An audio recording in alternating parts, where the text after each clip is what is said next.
celebrating the same with all. We have assembled together with a message of peace. We want freedom, freedom of speech, education and livelihood.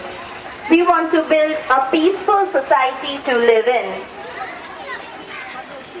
67তম স্বাধীনতা দিবসের প্রাক্কালে কেই Carlo স্কুলের সমস্ত শুভানুধ্যায়ী মানুষেরা আজ একত্রিত হয়েছে শান্তির বার্তা নিয়ে। আমরা স্বাধীনতা চাই, স্বাধীনতা চাই কথা বলার, স্বাধীনতা চাই শিক্ষার, স্বাধীনতা চাই মত। আমরা শান্তিময় সমাজ গড়ে তুলতে চাই।